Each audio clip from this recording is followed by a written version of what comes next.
നമസ്കാരം. മലയാള പാഠത്തിലേക്ക് സ്വാഗതം. ഇന്ന് ഹിന്ദി സിനിമ ലാപത്ത ലേഡീസ്, ആ സിനിമയെക്കുറിച്ചാണ് ഇന്ന് സംസാരിക്കുന്നത്. ലാപത്ത ലേഡീസ് എന്ന സിനിമ, ലോസ് ലേഡീസ് എന്ന സിനിമ ഒരർത്ഥത്തിൽ സ്ത്രീ ശാക്തീകരണത്തിൻ്റെ സന്ദേശമാണ്. അന്ധവിശ്വാസങ്ങൾക്കും അനാചാരങ്ങൾക്കും അസമത്വങ്ങൾക്കും എതിരായി ചിന്തിക്കാൻ പ്രേരിപ്പിക്കുന്ന ഒരു സിനിമ കൂടിയാണ്. അങ്ങനെ നാനാതരത്തിൽ ഈ സിനിമ ചർച്ച ചെയ്യപ്പെടേണ്ടതുണ്ട്. അതുകൊണ്ടാണ് ലാപത്ത ലേഡീസ് ഇവിടെ ഞാൻ ഒരു റിവ്യൂവിനായി എടുക്കുന്നത്. ലാപത്ത ലേഡീസ് എന്ന സിനിമ ടൊറൻറ്റോ ഇൻ്റർനാഷണൽ ഫിലിം ഫെസ്റ്റിവലിൽ ആദ്യം പ്രദർശിപ്പിച്ചു. അതിനുശേഷമാണ് ഇന്ത്യയിൽ തിയേറ്ററുകളിൽ റിലീസ് ചെയ്തത്. ഈ വർഷം ആണ് തിയേറ്ററുകളിൽ റിലീസ് ചെയ്തത്. അതിനു മുൻപ് തന്നെ പക്ഷേ ഈ സിനിമ ജനശ്രദ്ധ നേടിയിരുന്നു എന്ന് പറയാം. ലാപത്ത ലേഡീസ് കണ്ടതിന് ശേഷം അതിനെക്കുറിച്ച് ഒരു റിവ്യൂ പറയുകയാണെങ്കിൽ, തീർച്ചയായും നമ്മുടെ ഇന്ത്യയിലെ പല ഗ്രാമങ്ങളിലും നിലകൊള്ളുന്ന പലതരത്തിലുമുള്ള ചിന്താരീതികളുടെ വൈവിധ്യത്തെക്കുറിച്ച് നമ്മൾ ഓർക്കാതിരിക്കില്ല. ലാപത്ത ലേഡീസ് എന്ന ചിത്രത്തെക്കുറിച്ച്, അതിൻ്റെ സാങ്കേതികമായ കുറച്ച് കാര്യങ്ങളെക്കുറിച്ച് നമുക്ക് ആദ്യം ഒന്ന് പറയാം. ഈ സിനിമ സംവിധാനം ചെയ്തത് കിരൺ റാവു ആണ്. നിർമ്മാണം കിരൺ റാവു, അമീർ ഖാൻ തുടങ്ങിയിട്ടുള്ളവർ ചേർന്നാണ്. ഇതിൻ്റെ കഥ എഴുതിയത് വിപ്ലവ് ഗോസ്വാമി ആണ്. മതിയായ മാറ്റങ്ങളോടുകൂടി ഈ കഥയെ ഒരു അഭ്രകാവ്യമാക്കി മാറ്റുന്നതിന് എല്ലാവരും ശ്രമിച്ചിട്ടുണ്ട്. ഇതിൽ അഭിനയിച്ചിട്ടുള്ള നടീനടന്മാർ അവരുടെ റോളുകൾ വളരെ ഭംഗിയായി ചെയ്തിട്ടുണ്ട്. പ്രത്യേകിച്ചും ഇതൊരു നോർത്ത് ഇന്ത്യൻ ജീവിതത്തിൻ്റെ ഒരു കഥയായതുകൊണ്ട് വളരെ യാഥാസ്ഥിതികമായിട്ടുള്ള അന്തരീക്ഷത്തെ നിലനിർത്തുന്ന രീതിയിൽ അഭിനയിക്കാനും ഒക്കെയുള്ള ഒരു സാധ്യത ഈ സിനിമയിലുണ്ട്. അത് പോലെ തന്നെ കൃത്യമായിട്ട് അവർ ചെയ്തിട്ടുമുണ്ട്. ഇതിൽ അഭിനയിച്ചിട്ടുള്ളവർ നിതാൻഷി ഗോയൽ, പ്രതിഭ റാൻഡ, അഭയ് ദുബെ, സ്പർശ് ശ്രീവാസ്തവ്, ഛായ കാലം, രവി കിഷൻ എന്നിവരാണ് പ്രധാനപ്പെട്ട റോളുകൾ അവതരിപ്പിച്ചിട്ടുള്ളത്. ഈ സിനിമയിലൂടെ പറയാൻ ശ്രമിക്കുന്നത് എന്താണ്? പണ്ട് ഒരു മലയാള സിനിമ ഇറങ്ങിയിരുന്നു, അഗ്നിപരീക്ഷ എന്നാണ് പേരെന്ന് തോന്നുന്നു. അതിൽ ഒരു ട്രെയിനിൽ വെച്ച്, ഒരു ട്രെയിൻ കല്യാണം കഴിഞ്ഞതിന് ശേഷമാണെന്ന് തോന്നുന്നു, സഞ്ചരിക്കുമ്പോൾ പെട്ടെന്നൊരു ആക്സിഡൻ്റ് ഉണ്ടാകുന്നു. ആ ആക്സിഡൻറ്റിന് ശേഷം തൻ്റെ ഭാര്യ ആരാണ് എന്ന് അറിയാൻ പറ്റാതെ ഒരാൾ വിഷമിക്കുന്നതും, അയാളാണ് ഭർത്താവ് എന്ന് വിചാരിച്ച് മറ്റൊരാളുടെ ഭാര്യ അയാളുടെ അടുത്ത് ചെല്ലുന്നതും ശുശ്രൂഷിക്കുന്നതുമൊക്കെയായി ഒരു കഥയുണ്ട്. ആ കഥയുടെ ഒരു വളരെ ദുർബലമായിട്ടുള്ളൊരു ഭാഗം മാത്രമാണ് ഞാൻ പറഞ്ഞത്. ലാപത്ത ലേഡീസ് എന്നുള്ളത് ട്രെയിനിൽ വെച്ച് മാറിപ്പോകുന്ന വധൂവരന്മാരുടെ കഥയാണ് എന്ന് ആദ്യം കേട്ടപ്പോൾ എനിക്ക് ഈ ഒരു സിനിമയാണ് പെട്ടെന്ന് ഓർമ്മ വന്നത്.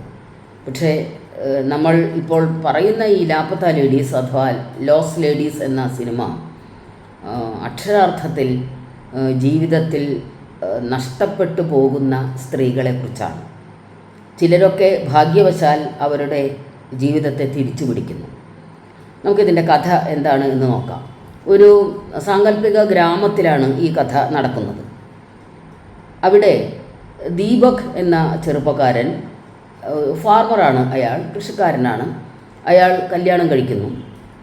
കുറച്ച് ദൂരെയുള്ള ഒരു സ്ഥലത്ത് നിന്നാണ് അയാൾ വിവാഹം കഴിക്കുന്നത്. അവിടെ നിന്ന്, വധൂഗ്രഹത്തിൽ നിന്ന് ആ വധുവുമായി അയാൾ തിരികെ വരികയാണ്. നമുക്കറിയാം, കല്യാണം കഴിച്ചാൽ സ്വകാര്യ വാഹനങ്ങളിലൊക്കെയാണ് സഞ്ചരിക്കുക എങ്കിലും അവിടുത്തെ ആ ഒരു ഗ്രാമീണമായിട്ടുള്ള അന്തരീക്ഷത്തിൽ അതല്ല ചെയ്യുന്നത്. അവർ പബ്ലിക് ട്രാൻസ്പോർട്ട് തന്നെയാണ് ഉപയോഗിക്കുന്നത്. അങ്ങനെ റിക്ഷയിലും സൈക്കിളിലുമൊക്കെയായി വന്ന് റെയിൽവേ സ്റ്റേഷൻ വരെ എത്തി അവിടെ നിന്നും ട്രെയിനിൽ കയറി ദീപകിൻ്റെ വീട്ടിലേക്ക് വരികയാണ്. ആ ട്രെയിനിൽ അതേ കമ്പാർട്ട്മെൻറ്റിൽ തന്നെ വേറെയും വധൂവരന്മാരുണ്ടായിരുന്നു. ഈ വധുക്കൾ അണിഞ്ഞിരിക്കുന്ന അവരുടെ ആ ഒരു എന്താണ് വെയിൽ ആയിട്ട് എന്നുള്ള ഒരു മൂടുപടമായിട്ടുള്ളൊരു വസ്തു ഉണ്ടല്ലോ, അതിൻ്റെ നിറം ഒരുപോലെയാണ്. നല്ല ഒരു ഫ്ലെയിം റെഡാണ്, ഫ്ലെയിം ഓറഞ്ച് കലർന്ന റെഡാണ് അത് ഒരേപോലെ തന്നെയാണ്. വധുക്കളെപ്പോഴും അണിയുന്ന വസ്ത്രം ഒരേപോലെ ആണെങ്കിൽ നമുക്ക് പെട്ടെന്ന് തിരിച്ചറിയാൻ സാധിക്കില്ല അല്ലേ? അങ്ങനെയാണ് ഈ വരന്മാരും ഏകദേശം ഒരേപോലെ തന്നെയാണ്, കോട്ടും സൂട്ടും ഒക്കെ ഇട്ടിട്ടുള്ളൊരു വേഷമാണ്. അങ്ങനെ ദീപക്കും അയാളുടെ ഭാര്യയുടെ പേര് ശരിക്ക് ഫൂൽകുമാരി എന്നാണ് പേര്. ഫൂൽകുമാരിയും ദീപക്കും ഒരു ജോഡി, മറ്റ് ഒരു ജോഡി പ്രദീപും ജയയും ആണ്. ദീപക് വളരെ സത്യസന്ധനായിട്ടുള്ള അധ്വാനശീലനായിട്ടുള്ള ഒരു ചെറുപ്പക്കാരനാണ്. പക്ഷേ പ്രദീപ് അങ്ങനെയല്ല, അത് നമുക്ക് ആദ്യം തന്നെ മനസ്സിലാകുന്നു. ട്രെയിനിൽ വെച്ച് ആദ്യം തന്നെ നമ്മൾ ശ്രദ്ധിക്കുക, ഒരുപക്ഷെ ഈ പ്രദീപിൻ്റെ അമ്മ ഡൗറിയെക്കുറിച്ചൊക്കെ പറയുന്നതാണ്. യാതൊരു ലജ്ജയുമില്ലാതെ എത്ര ഡൗറി കിട്ടിയെന്ന് ചോദിക്കുകയാണ്. അപ്പോൾ നമുക്കറിയാൻ പറ്റും അവിടെയൊക്കെ ഡൗറി കൊടുക്കുന്നതിൽ ഏറ്റവും പ്രധാനമായിട്ടുള്ളത് മൊബൈൽ ഫോൺ, പിന്നെ മോട്ടോർ സൈക്കിൾ, ഇതൊക്കെയാണ്. അപ്പോൾ ഇയാൾ പറയാണ്, ദീപക്കൊന്നും മിണ്ടുന്നില്ല, അയാൾക്ക് ദേഷ്യം വരുന്നു. അയാൾ ഒരു ഗ്രാമീണനായ സത്യസന്ധനായ ചെറുപ്പക്കാരനാണ്. അയാൾക്ക് ഇത്തരത്തിലുള്ള ചില ശീലങ്ങളൊന്നും താല്പര്യമില്ല. സ്വത്ത് എന്നൊക്കെ പറയുന്നത് അയാളെ സംബന്ധിച്ചിടത്തോളം ഇങ്ങനെ വിലപേശി വാങ്ങിക്കേണ്ട ഒരു കാര്യമല്ല എന്നും, അല്ലെങ്കിൽ വിലപേശേണ്ട ഒന്നല്ല വിവാഹമെന്നും ഉള്ളൊരു ബോധം അയാൾക്കുണ്ട്. അതുകൊണ്ട് തന്നെ ഡൗറിയെക്കുറിച്ചൊക്കെ ചോദിക്കുമ്പോൾ അയാളൊരു അസഹിഷ്ണുത കാണിക്കുന്നുണ്ട്. പക്ഷേ പ്രദീപിൻ്റെ അവസ്ഥ അങ്ങനെയല്ല, അയാൾ പിന്നെയും കിട്ടണം എന്നുള്ള ഒരു ദുരാഗ്രഹി ആണ്. അപ്പോൾ ഈ സ്വഭാവം നമുക്ക് ആദ്യം തന്നെ മനസ്സിലാവുന്നുണ്ട്. അങ്ങനെ ട്രെയിൻ യാത്രക്കിടയിൽ ഒരു സന്ദർഭത്തിൽ ഈ പെട്ടെന്ന് രാത്രി പോയി എല്ലാവരും ഉറങ്ങുന്നതിനിടയ്ക്കാണ് പെട്ടെന്ന് ഈ ദീപക്കിന് ഇറങ്ങേണ്ട സ്ഥലം എത്തുന്നത്.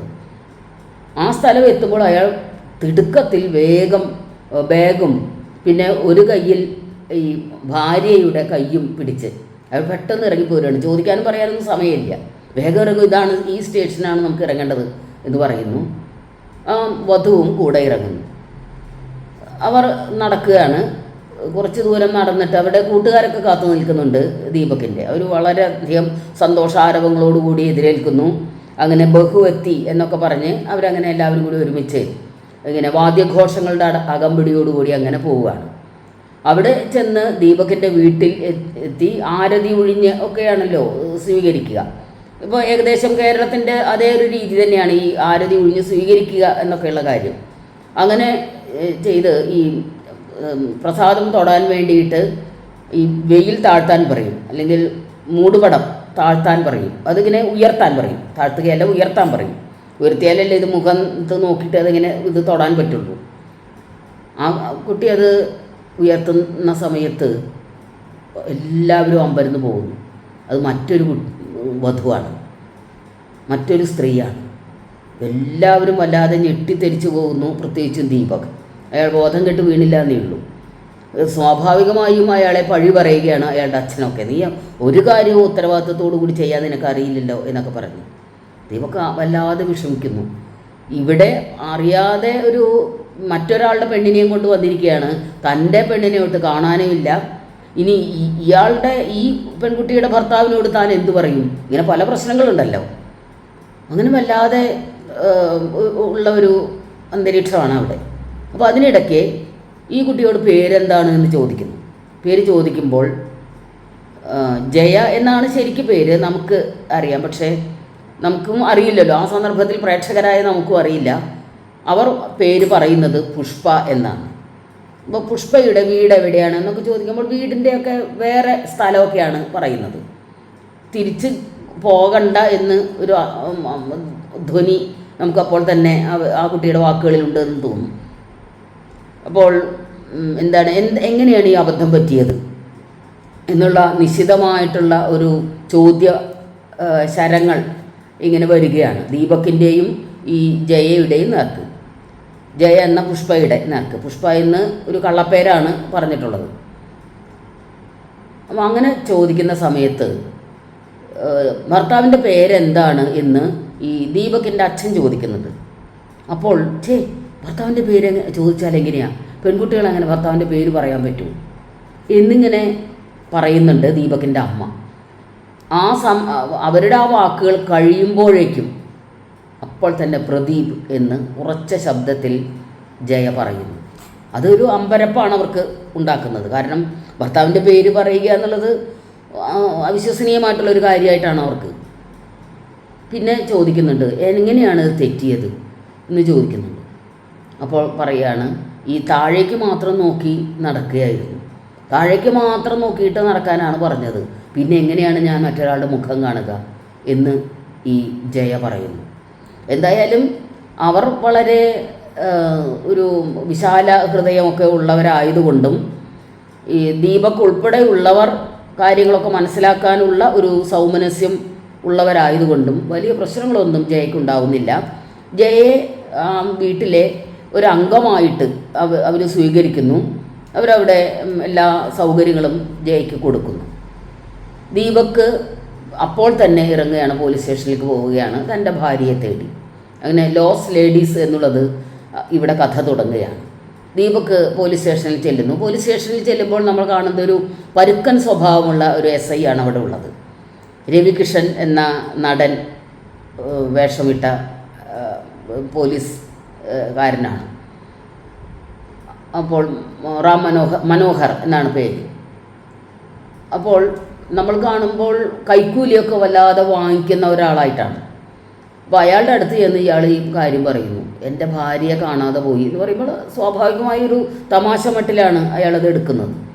പക്ഷേ എന്നാലും അവിടെ ഒരു കേസ് രജിസ്റ്റർ ചെയ്യുക എന്നുള്ള രീതിയിലേക്ക് അത് മാറുന്നു.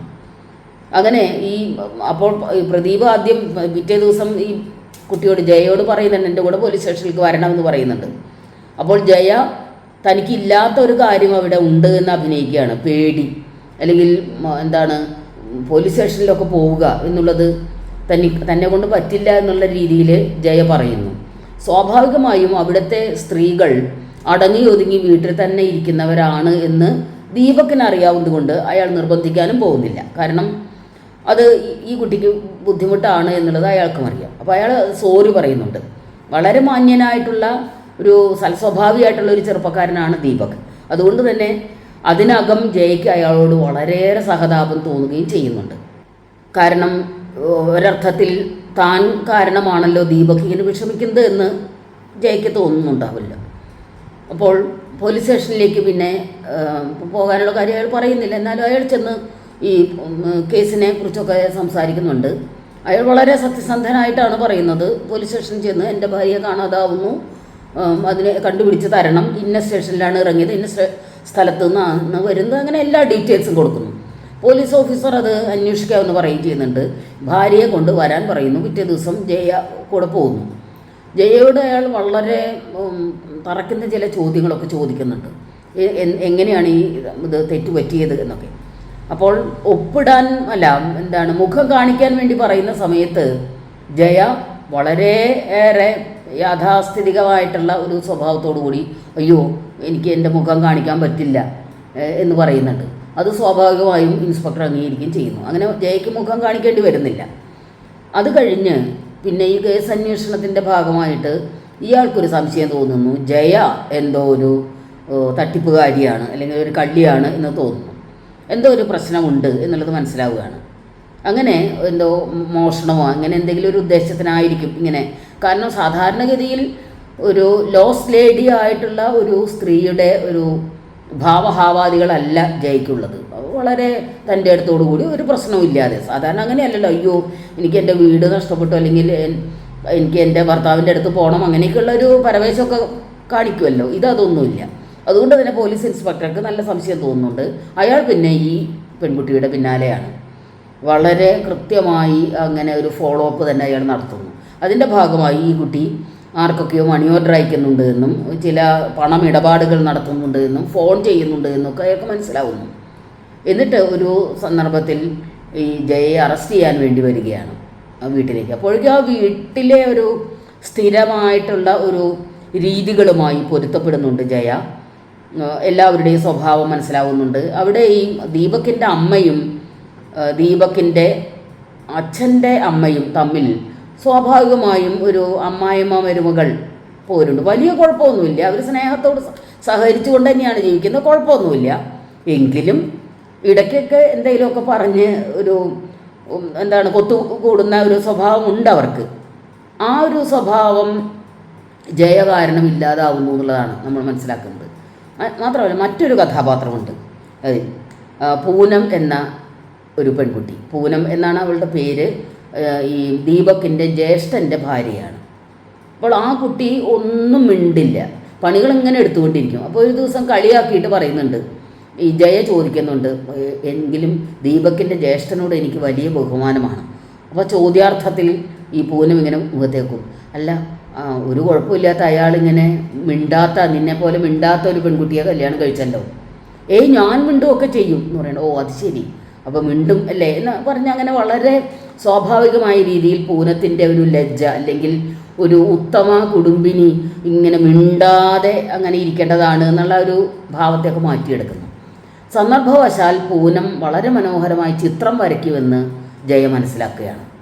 ആ അറിവ് ജയയുടെ മനസ്സിലേക്ക് വലിയ ചില ആശയങ്ങൾ കൊണ്ടുവരുന്നു. പൂനത്തെ കൊണ്ട് പറഞ്ഞു കേട്ടത് വെച്ചുള്ള ഈ പിന്നെ കണ്ടിട്ടുമുണ്ടല്ലോ, ഈ പൂനം കണ്ടിട്ടുമുണ്ടല്ലോ, പൂനത്തിനെ കൊണ്ട് ആ എന്താണ് മറ്റേ പെൺകുട്ടിയുടെ പേരെന്താണ്, മറ്റേ ഫൂൽകുമാരിയുടെ ചിത്രം വരപ്പിക്കുകയാണ്.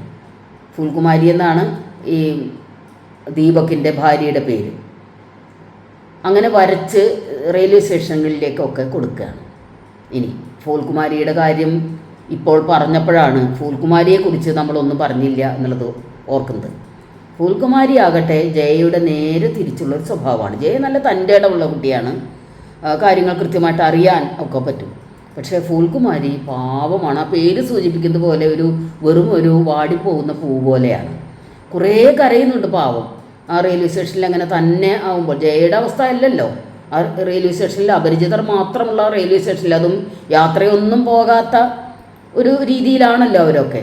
അപ്പോൾ ആദ്യമായിട്ടുള്ള യാത്ര, അതിൽ തന്നെ തെറ്റിപ്പോവുകയും ചെയ്യുന്നു, നഷ്ടപ്പെട്ട അവളായി മാറുന്നു. അങ്ങനെയുള്ള ഫൂൽകുമാരിക്ക് ഭാഗ്യവശാൽ ആ റെയിൽവേ സ്റ്റേഷനിൽ തന്നെ നല്ല രണ്ട് കൂട്ട് കിട്ടുകയാണ്. ഒരു പയ്യൻ, പിന്നെ ഒരു ഭിക്ഷാടനം തൊഴിലാക്കിയിട്ടുള്ള വേറൊരു ചെറുപ്പക്കാരൻ, പിന്നെ മഞ്ജുമ എന്നുള്ള ഒരു സ്ത്രീ. അവർ റെയിൽവേ സ്റ്റേഷനിൽ ചായക്കട നടത്തുകയാണ്. ചായ സ്റ്റാൾ ഉണ്ടാവും, ടീ സ്റ്റാൾ ഉണ്ടല്ലോ, അത് നടത്തുകയാണ്. അത്യാവശ്യം ചെറിയ ചെറിയ പലഹാരങ്ങളൊക്കെ ഉണ്ടാക്കി, ചായയൊക്കെ ഉണ്ടാക്കി അങ്ങനെ നിൽക്കുകയാണ്. അവർ വളരെ തൻ്റേടിയായിട്ടുള്ളൊരു സ്ത്രീയാണ്, വളരെ ബോൾഡായിട്ടുള്ള ഒരു സ്ത്രീയാണ്. അവർ സ്വാഭാവികമായും ആദ്യം തന്നെ ഫൂൽകുമാരി അങ്ങനെ കയ്യും വിടർത്തി അങ്ങോട്ട് സ്വീകരിക്കുകയല്ല ചെയ്യുന്നത്, ചോദ്യം ചെയ്യുന്നുണ്ട്, എന്താ അത് പറ്റിയത്, ഇങ്ങനെയൊക്കെ ചോദിക്കുന്നുണ്ട്. പക്ഷെ പിന്നെ ഫൂൽകുമാരിക്ക് സംരക്ഷണം അവരും ഉറപ്പാക്കുന്നു, അവരുടെ കൂടെയാണ്. പിന്നെ മാത്രമല്ല ഫൂൽകുമാരി അവരുടെ അടുത്ത്, ഈ ഫൂൽകുമാരിക്ക് അത്യാവശ്യം പാചകമൊക്കെ അറിയാം, അപ്പോൾ എന്നെ സഹായിക്കാൻ പറയുകയാണ്. അങ്ങനെ പാചകത്തിലൊക്കെ സഹായിച്ചുകൊണ്ട് എന്തോ ഒരു പ്രത്യേക പലഹാരം ഉണ്ടാക്കുന്നുണ്ടല്ലോ, ഞാൻ എൻ്റെ പേര് മറന്നുപോയി. വളരെ വിശിഷ്ടമായിട്ടുള്ളൊരു പലഹാരമാണ്, നോർത്ത് ഇന്ത്യയിലൊക്കെ പ്രധാനപ്പെട്ട ഒന്നാണെന്ന് തോന്നുന്നു, മറന്നു. ആ പലഹാരം ഉണ്ടാക്കുന്നുണ്ട്, അത് എല്ലാവർക്കും വലിയ ഇഷ്ടാവുകയൊക്കെ ചെയ്യും. അങ്ങനെ ആ കടയിൽ നല്ല വരുമാനം കിട്ടുന്നു. അങ്ങനെ വരുമാനം കിട്ടുമ്പോൾ ഫൂൽകുമാരിയുടെ കയ്യിലേക്ക് ഈ മഞ്ജുമ വെച്ചു കൊടുക്കുന്നുണ്ട് പൈസ. ഇത് നിൻ്റെ ശമ്പളമാണ്, നീ അധ്വാനിച്ചതിൻ്റെ പ്രതിഫലമാണിത്. ആ കുട്ടി പറയുന്നുണ്ട് എനിക്ക് വേണ്ട എന്ന് പറയുന്നുണ്ട് ഇത് നീ ജോലി ചെയ്തുണ്ടാക്കിയ പൈസയാണ്. ഇത് പറയുമ്പോൾ ഫൂൽകുമാരിയുടെ മുഖം കാണണം. ഞാനെപ്പോഴും പറയാറുള്ളത്, പെൺകുട്ടികൾ ജോലി നേടണം, പഠിച്ച് ഒരു ജോലി നേടുക എന്നുള്ളതായിരിക്കണം അവരുടെ ലക്ഷ്യം എന്നാണ്. വിവാഹവും കുടുംബജീവിതവും ഒക്കെ അത് കഴിഞ്ഞ് മാത്രമേ ഉള്ളൂ എന്നുള്ളതാണ് ഞാനാ പറയാറുള്ളതിൻ്റെയൊക്കെ ഒരു ആശയം ഈ ഫൂൽകുമാരിയുടെ ആ ഒരു ചിരിയിൽ ഉള്ളതായിട്ട് എനിക്ക് തോന്നി. എനിക്ക് വളരെയധികം ഇഷ്ടപ്പെട്ട ഒരു ഭാഗമാണത്. അങ്ങനെ ഫൂൽകുമാരി നല്ല തൻ്റെ ഇടം ഉള്ള, ആവശ്യത്തിന് ജീവിക്കാൻ അറിയുന്ന ഒരു പെൺകുട്ടിയായിട്ട് പതുക്കെ മാറുകയാണ്. ശരിക്കും ജീവിതത്തിൽ പടിപടിയായ ഓരോ അനുഭവങ്ങളിലൂടെ നമ്മളങ്ങനെ കരുത്താർജിക്കുകയാണ് ചെയ്യുക, അല്ലേ? ഇവിടെ ഫൂൽകുമാരിയെ സംബന്ധിച്ച് ആ ഒരു റെയിൽവേ സ്റ്റേഷൻ അപരിചിതരുടെ മാത്രം സ്ഥലമാണല്ലോ. ഇന്ന് കാണുന്നവരെ നാളെ കാണില്ല. അവിടെ റെയിൽവേ സ്റ്റേഷനിലുള്ള ചില സ്ഥിര ജോലിക്കാരെ മാത്രമേ കാണുള്ളൂ. എങ്കിൽ പോലും നമുക്ക് പേടിയില്ലാതെ ജീവിക്കാൻ സാധിക്കും. നല്ലവരായ ഈ സഹചാരികളുടെ ഒരു ഗുണം കൊണ്ടാണത്. എന്നാലും നമ്മൾ മിണ്ടുന്നതിന് മുമ്പ് റേപ്പോ അല്ലെങ്കിൽ അക്രമമോ മോഷണമോ ഒക്കെ നടക്കുന്ന റെയിൽവേ സ്റ്റേഷൻ എന്നുള്ള ഒരു ചിത്രത്തെ മാറ്റിമറിക്കുന്ന ഒന്നാണ് ലാപ്പത്ത ലേഡീസിലെ ഈ റെയിൽവേ സ്റ്റേഷൻ എന്ന് പറയാതെ വയ്യ. എന്തായാലും ഓരോ കഥയ്ക്കനുസരിച്ച് ഓരോ സന്ദർഭങ്ങൾ ഉണ്ടാക്കുകയാണല്ലോ ചെയ്യുക. ഇവിടെ ഏതായാലും വളരെ സമാധാനപൂർണ്ണമായിട്ടുള്ള ഒരു ജീവിതമാണ് ഫൂൽകുമാരിക്ക് കിട്ടുന്നത്. അങ്ങനെ ആണ് ഫൂൽകുമാരി അതിനിടയ്ക്കൊക്കെ ആ റെയിൽവേ സ്റ്റേഷനിലെ സ്റ്റേഷൻ മാസ്റ്റർ അയാളുടെ കാര്യവും പ്രത്യേകം പറയണം. അയാൾ വളരെ നല്ലൊരു മനുഷ്യനാണ്. അയാൾ വളരെ ആത്മാർത്ഥമായിട്ട് തന്നെ ശ്രമിക്കുന്നുണ്ട് ഇതിനു വേണ്ടി. അപ്പോൾ ഈ മറ്റേ പൂനം വരച്ച ചിത്രം അങ്ങനെ റെയിൽവേ സ്റ്റേഷനിലൊക്കെ എത്തുകയൊക്കെ ചെയ്യുന്നു. അപ്പോഴേക്കും കഥ അവസാനിക്കാറായിട്ടോ. അപ്പോൾ ദീപക്കിന് മനസ്സിലാവുന്നു ഈ ജയ എന്നുള്ളത്. അതിനിടയ്ക്ക് പോലീസ് ഒന്ന് അറസ്റ്റ് ചെയ്യുകയൊക്കെ ചെയ്യുന്നുണ്ട്. ജയയെ അറസ്റ്റ് ചെയ്യുന്നുണ്ട്. ജയ അറസ്റ്റ് ചെയ്ത് പോലീസ് സ്റ്റേഷനിൽ ചെല്ലുമ്പോൾ ദീപക്ക് ഈ കഥകളൊക്കെ മനസ്സിലാക്കുകയാണ്. അപ്പോൾ അതിനിടയ്ക്ക് ഓർഗാനിക് ഫാമിങ്ങിനെ കുറിച്ച് ജയ പറയുന്നുണ്ട്. ഈ ദീപക്കിൻ്റെ അച്ഛൻ ഇവർ കൃഷിക്കാരാണല്ലോ. പരമ്പരാഗതമായിട്ട് കൃഷിയാണ് ഇവരുടെ തൊഴിൽ. ആ കൃഷിയിൽ ഈ വീറ്റിൻ്റെ വിളവിനെ കുറിച്ച് സംസാരിക്കുന്നുണ്ട്. ദീപക്കിൻ്റെ അച്ഛൻ പറയുന്നുണ്ട് എന്തോ ഒന്ന് ബാധിച്ചിട്ടിരിക്കുകയാണ്, കീടം ബാധിച്ചിരിക്കുകയാണ്. കീടത്തിൻ്റെ പേര് അങ്ങനെ ലോക്കൽ ഭാഷയിലാണ് പറയുന്നത്, എനിക്ക് ഓർമ്മയില്ല. അതിങ്ങനെ നമ്മുടെ ഇവിടെയൊക്കെയുള്ള മുഞ്ഞ ബാധിച്ചു അല്ലെങ്കിൽ അങ്ങനെയുള്ള പ്രശ്നങ്ങൾ തന്നെ. അതിന് ഒരു പ്രത്യേകതരം വിഷമുണ്ട്, പോയ്സണസ് ആയിട്ടുള്ള ഒരു പെസ്റ്റിസൈഡ് വിഷമാണല്ലോ. ആ പെസ്റ്റിസൈഡ് വാങ്ങി പ്രയോഗിക്കണമെന്ന് ഈ ദീപക്കിൻ്റെ ഒരു കൂട്ടുകാരൻ, അതേസമയം ഇവരുടെയൊക്കെ കൃഷി കാര്യങ്ങളിലൊക്കെ സഹായിക്കുകയൊക്കെ ചെയ്യുന്നൊരു ചെറുപ്പക്കാരൻ, അയാൾക്ക് ഈ ജയയോട് നല്ലൊരു താല്പര്യം തോന്നുന്നുണ്ട്, ഒരു മമതാബന്ധം ഉണ്ടാകുന്നുണ്ട്. അപ്പോൾ ജയ പെട്ടെന്ന് പറയുന്നു, വേണ്ട, അതാവശ്യമില്ല, അങ്ങനെ വിഷമടിക്കരുത് എന്ന് പറഞ്ഞ് എങ്ങനെയൊക്കെയാണ് ഈ കാര്യങ്ങൾ ചെയ്യേണ്ടത്, ഇതിനെ കൃത്യമായിട്ടുള്ള ഒരു ഓർഗാനിക് ഫാമിംഗ് എങ്ങനെയാണ് നമ്മൾ നടത്തേണ്ടത് എന്നതിനെക്കുറിച്ച് ജയ ഇങ്ങനെ പറയുന്നുണ്ട്. അത് നമുക്ക് ഒരു വല്ലാത്ത ഒരു വെളിച്ചം തരുന്ന ഒരു കാര്യമാണ്. അങ്ങനെ പതുക്കെ നമുക്ക് ജയയുടെ ഒരു ഹിസ്റ്ററി എന്താണെന്ന് മനസ്സിലാവുന്നു. ജയ പോലീസ് സ്റ്റേഷനിൽ ചെന്നിട്ട് ഇൻസ്പെക്ടറുടെ മുന്നിൽ വെച്ച് തൻ്റെ കഥ പറയുകയാണ്. വളരെ നല്ല രീതിയിൽ ജീവിച്ചിരുന്ന അവർ പിന്നെ പെട്ടെന്ന് വല്ലാതെ പ്രശ്നമാകുന്നു. കല്യാണം, അതിനിടയ്ക്ക് അച്ഛൻ മരിച്ചു പോകുന്നു. അപ്പോൾ അമ്മ വേഗം ധൃതി പിടിച്ച് കല്യാണം കഴിപ്പിക്കുകയാണ്. ഡെറാഡൂണിലെ കാർഷിക കോളേജിൽ അഡ്മിഷന് വേണ്ടി ശ്രമിക്കുന്നതിനിടയ്ക്കാണ് ഇങ്ങനെ ഒക്കെ ഉണ്ടാകുന്നത്. അച്ഛൻ മരിക്കുകയും പിന്നെ കല്യാണം വേണമെന്ന് അമ്മ നിർബന്ധം പിടിക്കുകയൊക്കെ ചെയ്യുന്നത്. ഡെറാഡൂണിലെ ഓർഗാനിക് ഫാമിങ്ങിന് വേണ്ടിയിട്ടുള്ള ഡിഗ്രി പഠനത്തിനാണ് ജയ അപ്ലൈ ചെയ്തിരുന്നത്. അത് കിട്ടുകയും ചെയ്തതാണ്. അതിനിടയ്ക്കാണ് ഈ കല്യാണം. അപ്പോൾ ഇൻസ്പെക്ടറുടെ മുന്നിൽ കൃത്യമായിട്ട് കാര്യങ്ങൾ പറയുകയാണ്. ഇൻസ്പെക്ടർക്ക് ഏകദേശം കാര്യം മനസ്സിലായി. മാത്രമല്ല അയാളെ, പ്രദീപ് എന്ന ആളുണ്ടല്ലോ, കല്യാണം കഴിച്ച അയാളെ വിളിച്ചു വരുത്തുന്നു. അയാൾ ആ പോലീസ് സ്റ്റേഷനിൽ വെച്ച് തന്നെ ജയയുടെ മുഖത്ത് അടിക്കുന്നു. അത് വല്ലാത്തൊരു ഷോക്കിംഗ് ആയിട്ടുള്ളൊരു കാര്യമാവുന്നുണ്ട്. അപ്പോൾ ഇൻസ്പെക്ടർക്ക് കാര്യം കൃത്യമായിട്ട് മനസ്സിലാവുന്നുണ്ട്. അയാൾ പറയുന്നു, ഡൗറി എന്ന് പറയുന്നത് തന്നെ ഏറ്റവും കുറ്റമായിട്ടുള്ള കാര്യമാണ്. നീ ഇപ്പോൾ ഇവളുടെ മുഖത്ത് അടിക്കുകയും ചെയ്തിരിക്കുന്നു. യാതൊരു സംശയവുമില്ല, നീ വലിയ രീതിയിൽ ശിക്ഷ അനുഭവിക്കേണ്ടി വരും, കേസെടുക്കാൻ പോവുകയാണ് എന്നൊക്കെയുള്ള അതിൽ അയാൾ വീണു പോകും. അപ്പോൾ അയാൾക്ക് ആ പൈസ കിട്ടണം എന്നും പറഞ്ഞിട്ടാണ് വന്നിരിക്കുന്നത്. അയാളുടെ കയ്യിൽ നിന്ന് മറ്റ് പൈസയും കൂടിയും വാങ്ങിക്കുന്നു. എന്തോ കൈക്കൂലി കൊടുത്തിരുന്നു. ആ കൈക്കൂലിയുടെ പൈസയും ഇൻസ്പെക്ടർ വാങ്ങിക്കുന്നു. എന്നിട്ട് അയാളെ പറഞ്ഞേക്കുകയാണ്. മാത്രമല്ല അയാളോട് ഇനി തിരിഞ്ഞു നോക്കരുത് എന്നും പറയുന്നുണ്ട്. അങ്ങനെ പ്രദീപിൻ്റെ കയ്യിൽ നിന്നും രക്ഷപ്പെടുന്നു. ഈ കുട്ടിക്ക് ഈ ജയ എന്ന യഥാർത്ഥത്തിലുള്ള പേരാണ് ജയ. ആ പേര് പറഞ്ഞു കൊടുക്കുന്നത് പുഷ്പ എന്നാണ്. അതൊരു കോയിൻസിഡൻസ് ആണ്. ഫൂൽകുമാരി, ഫൂൽ എന്ന് പറഞ്ഞാൽ പുഷ്പമാണല്ലോ. അപ്പോൾ ആ ഫൂൽകുമാരിയുടെ വേറൊരു പേരാണ് ഈ പറയുന്നത്, പുഷ്പ എന്നാണ് പറയുന്നത് ജയ. അപ്പോൾ ജയ കാരണം സത്യത്തിൽ കാര്യങ്ങളൊക്കെ കലങ്ങി തെളിയുകയാണ്. ജയയ്ക്ക് ഡെറാഡൂണിലേക്ക് പോകാനുള്ള എല്ലാ സഹായ സഹകരണങ്ങളും ഇൻസ്പെക്ടറും ദീപക്കും എല്ലാം ചേർന്ന് കൊടുക്കുകയാണ്. അങ്ങനെ ഡെറാഡൂണിലേക്ക് പോകുന്നു. ഉയർന്ന രീതിയിൽ പഠിച്ചുകൊണ്ട് ഉന്നത വിഹായസിൽ പറന്നു പോകേണ്ട പെൺകുട്ടികളെക്കുറിച്ച് വളരെ സന്തോഷത്തോടു കൂടി ഇൻസ്പെക്ടർ പറയുന്നുണ്ട്. അവൾ വളരെ ഉയരത്തിലെത്തേണ്ടവളാണ്. ഉടനെ ഇതിൻ്റെ ആ പറഞ്ഞതിൻ്റെ അർത്ഥം പിടികിട്ടാതെ അയാൾ പറയുന്നുണ്ട് ഡെറാഡൂൺ നല്ല ഹൈറ്റിലാണ് എന്ന്. അതൊരു നല്ല രസമുള്ള ഒരു സന്ദർഭമാണ്. അങ്ങനെ ഡെറാഡൂണിലേക്ക് പോകുന്ന ജയയെ അയക്കുകയാണ് ഇവരെല്ലാവരും. ദീപക്കും പൂനവും ദീപക്കിൻ്റെ ഫൂൽകുമാരിയും ഒരുമിക്കുന്നു. ഫൂലും ദീപക്കും ചേർന്നാണ് ജയയെ യാത്രയാക്കുന്നത്. പൂനത്തിനും വളരെ സന്തോഷം. ജയ കാരണം ആ വീട്ടിലുണ്ടായ പോസിറ്റീവായിട്ടുള്ള കുറേ കാര്യങ്ങൾ ഉണ്ട്. ഒന്നാമത്തെ കാര്യം, മനുഷ്യർ തമ്മിൽ, ഒരു വീട്ടിൽ താമസിക്കുന്നവർ തമ്മിൽ മൈത്രി ബന്ധമാണ് വേണ്ടത് എന്നുള്ള കാര്യമാണ്. അത് ഈ സിനിമയിലെ ഏറ്റവും മനോഹരമായ ഒരു ഭാഗമാണ്. ആ അമ്മായിയമ്മ ചോദിക്കുകയാണ്, അവിടെ വന്നതിന് ശേഷം ഈ ജയ വീട്ടിൽ വന്നതിന് ശേഷം മിണ്ടാതെ ഒരു മിണ്ടാപ്പൂച്ച പോലെ ഇരുന്നിരുന്ന പൂനം അത്യാവശ്യം മിണ്ടിത്തുടങ്ങി. അവളുടെ ഉള്ളിലുള്ള ഒരു കല ആണ് ചിത്രം വരയ്ക്കൽ എന്നുള്ളത്.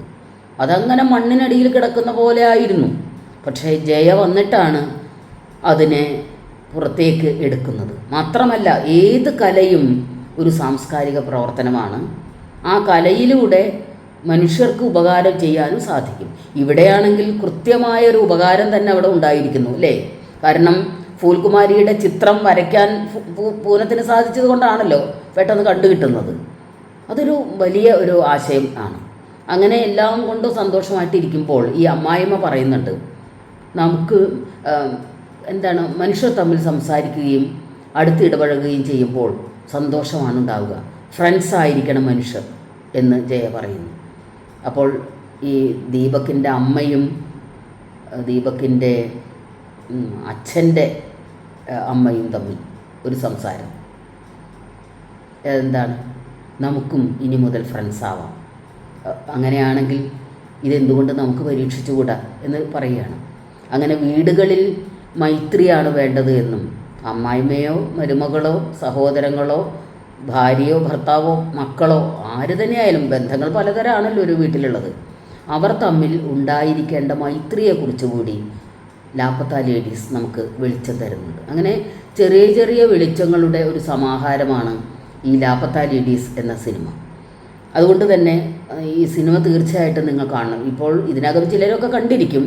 കാണാത്തവർ തീർച്ചയായും ഈ സിനിമ കാണണമെന്നാണ് എനിക്ക് പറയാനുള്ളത്. നഷ്ടപ്പെട്ട സ്ത്രീകൾ എന്നുള്ളത് സത്യത്തിൽ ചരിത്രത്തിലെ തന്നെ ദുരന്ത പര്യവസായിയായ ഒരുപാട് സ്ത്രീ കഥകളെക്കുറിച്ച് സൂചന തരുന്ന ഒന്നാണ്. നഷ്ടപ്പെടുകയാണ് സ്ത്രീ ജന്മങ്ങൾ. അങ്ങനെ നഷ്ടപ്പെട്ട സ്ത്രീകളെ വീണ്ടെടുക്കുന്നവരായി കാണാൻ കൂടി പ്രേരിപ്പിക്കുന്നുണ്ട്. ഇതിൽ ഡെറാഡൂണിലെ ആ കോളേജിലേക്ക് ഓർഗാനിക് ഫാമിംഗ് പഠിക്കാൻ വേണ്ടി പോകുന്ന ജയ എന്നുള്ളത് സ്ത്രീ ശാക്തീകരണത്തിൻ്റെ ഏറ്റവും വലിയ ഒരു കഥാപാത്രമാണ്. എന്തെല്ലാം തരത്തിലുള്ള അനാചാരങ്ങളാണുള്ളത്. ഭർത്താവിൻ്റെ പേര് പറയരുത്, അതുപോട്ടെ, ഭർത്താവിൻ്റെ മുഖത്ത് നോക്കരുത്, മൂടുപടം മാത്രം അണിഞ്ഞേ നടക്കാവൂ. കല്യാണം കഴിഞ്ഞാൽ മൂടുപടം ഇട്ട് കഴിഞ്ഞപ്പോഴുണ്ടല്ലോ ഫൂൽകുമാരിയോട് പറയുന്നത്, അമ്മയോ അമ്മായിയോ ആരോ പറയുന്നത്, നീ ഇനി താഴെ നോക്കിയിട്ടാണ് നടക്കേണ്ടത്, ഇനി മുഖം ഉയർത്താൻ പോലും സാധ്യമല്ല എന്നാണ്. അതെത്ര വലിയ മനുഷ്യത്വരഹിതമായിട്ടുള്ള ഒരു ഏർപ്പാടാണ്. അതിനെക്കുറിച്ച് കൂടി ഈ സിനിമ നമുക്ക് പറഞ്ഞു തരുന്നുണ്ട്. അങ്ങനെ എന്തുകൊണ്ടും കണ്ടിരിക്കേണ്ട മനുഷ്യത്വത്തെക്കുറിച്ച് പുതിയ ദിശാബോധം തരുന്ന ഒരു സിനിമയാണ് ലാപ്പത്ത ലേഡീസ്. നന്ദി.